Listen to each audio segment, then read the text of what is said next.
Hello! How is everyone tonight? This is the nail design that I'm about to show you how to create on your very own nails. The colors that I chose are shown here. I took a total of 7 colors, and I'll put the exact color description in the description box below. We're going to apply them with a sponge, and you can use either a makeup sponge and cut that up. What I chose is these are the lint-free pads that I have for a gel system that I'm using. And so tonight this is what we're going to use. But like I said, you can take a regular makeup sponge and just cut that up using your tweezers and get the same effect. So that's all that you really need for the design. But just to have it be excellent, you want to first use a bonder. Because I'm using natural nails, I want my design to last. So the bonder will balance your pH level, the heat in your nails, which will allow your nails to your design and polish, your lacquer. That's what I mean to say. It will allow your lacquer to last longer. And then secondly, I chose to add some 2mm rhinestones and then the glitter flakes, which I picked up at the Dollarnailart in my haul last. I'm going to apply the jewels with my dotting tool, and I'm changing my nail hardener. I usually, for my top coat, I like to use a nail hardener. And so I'm giving Sally Hansen's Maximum Growth a try. So far I like it. I've only been using it for about a week. If anyone else is using it, leave me your review in the comment section. Okay, well, if you choose to work along with me, I hope you have your colors, and we can go ahead and get started. So like I said, we're going to apply the colors with our sponge. This sponge is actually cut. It's a 6 sides. So what's that? A hexagon. And so what we're going to do is just paint the pink on one side. And you don't have to really do it really neat or heavy because you want it to be like a sponge-like effect. And you can apply it horizontally or all the way across. I'm going to do it vertically. It's just be easier for me. That's just what I prefer. And I want to cover the whole nail. So as you see, that just took moments. Don't want it to be too dark because I'm going to blend other colors on top of it.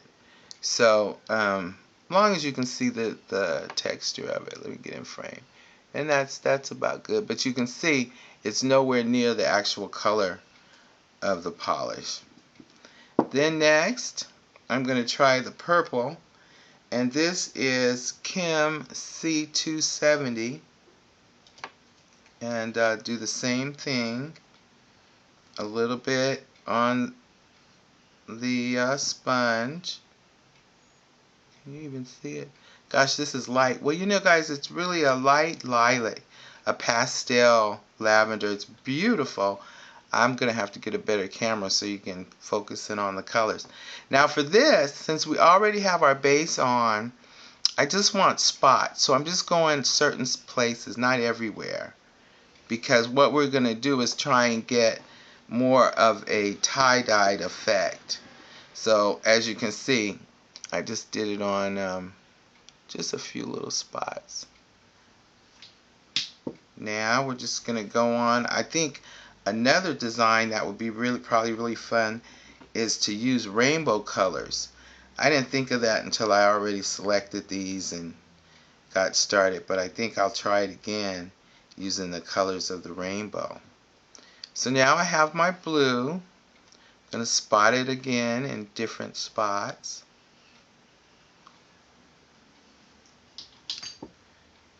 Oh, and that was the BFF color, let's see, Evelyn.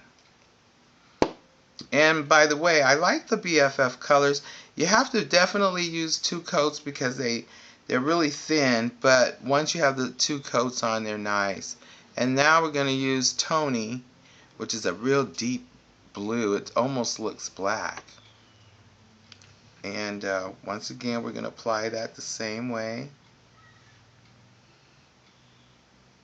Some on the sponge. And because this is so dark, and I really want to emphasize the light or spring colors, I'm only going to use a portion of the sponge, just maybe this corner here of the sponge, just to make sure that I only get just little spots. See what I mean? Let's see, where are we? There you go. So just little dabs, and then that way, don't worry about it getting on the cuticle. We're going to clean all of that up in the end. Okay. I'm just noticing I don't want to mess up my other hand. Okay, and last nail lacquer was the green.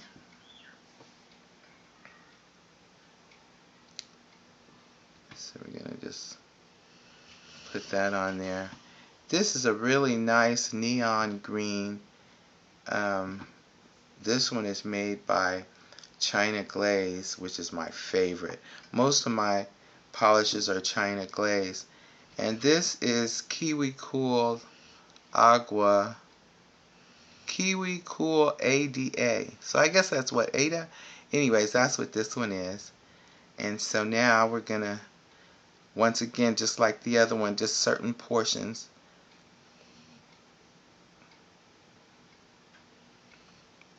Okay. And now we're going to do some banana, and I'm using the acrylic. I just need a dab, as you can see. Way too much. So I'm going to just sponge it on my paper towel until I get a level that I like, which is there. And now I'll just go just a little spots with just a few yellows. You want to be opposite so that you don't turn, you don't want to mix the colors, so that you get something completely different. And lastly, I'm going to do some of the pink. And this was Fuchsia. And I guess I've run out of sides, so I'm going to put it right on that one. And as you can see, that drop is way too much, so I'm going to also just dab that on my paper towel. And that's just enough. And looking at this nail, I think that, I need the pop of color. Let me get in frame. I need the pop of color really towards the middle. So that's my goal there. And, you're just really creative. It's however you're feeling it will be best. And with the other nails, I ended up where I wanted the bling. So as you can see, I ended up putting the glitter on, and I used the rhinestones on the top. So I want to get myself positioned to be able to do the same thing. And in doing that, I took a drop of the blue and literally just put it on the sponge. And then next I took my dotting tool, dotted it in the sponge, and then just made a little circle there so it could serve as the background for, let me do this again a little more. I need a little more, ladies. I can have that dot was the background for the rhinestone. So I have just the little circle dot, and I'm going to let that dry just a second.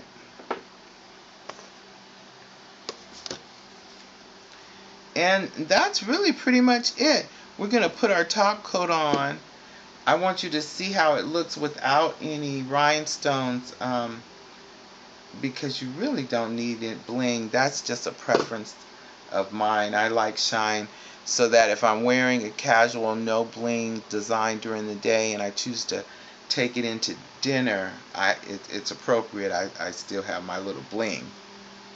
Okay, so now, and I love this glitter. I don't know if you guys are using these flecks. As you can see, they're kind of big, and so they're almost like the 1mm rhinestones, but because they're so flat, they are so much easier to work with, and you don't have to worry about the placement. So I just dabbed some clear, my growth polish, and now I'm just taking the fleck. Oh wait, no, that's the wrong one. Oh, you guys, almost messed up. I want to actually use my rhinestone, my 1mm. So I'm going to use this jewel here, and we put that right in the center of where we had our, can you see? Right there. And now I'm going to paint the whole nail. That will anchor the rhinestone. And I will pick up a few more of the flecks. And I'm just using them right straight out of the top.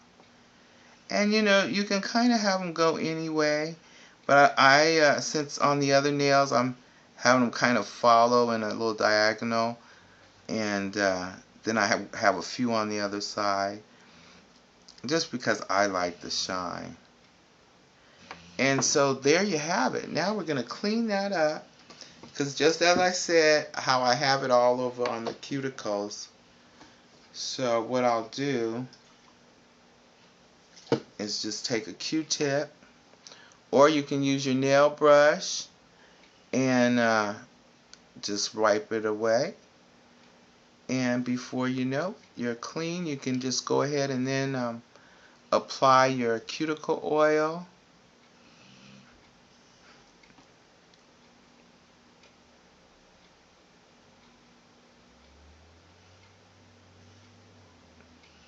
Almost had a little accident there. Okay, and I'm gonna clean myself up here. And if you have any questions, I want to thank you for watching. And if you have any questions, please put them in the box below. And here we have this lovely design. I'm calling it spring tie-dye. Let's see. There we go. Spring tie-dye. Because I guess with the splatter of the colors, that's kind of what it reminds me of. I'm hoping that these come in together. And I like this design so much, ladies, that I am preparing jewelry that will match it. This will be my bracelet. I'm going to make some paper mache. Yep, so this will be my bracelet. And then I will have some earrings, some hanging earrings. So once I paper mache these, I'll cut the holes at the top, just at the top here, and let them dry. You know, after they're paper mache, let them dry, cut the holes, and then I'll be able to paint them just as I did my nails and apply the bling, probably much more. And the same with the bangle. I love to match. People know me, that's what they do. So I wanted a somewhat wide cuff to go with the jewelry. So that's it. I hope you enjoyed this video. I hope you will click like and even maybe subscribe and follow me. And if you try this design, you can show me on Pinterest or Facebook, and I'll put that information in the description box also. All right, well, bye-bye. Thank you for watching.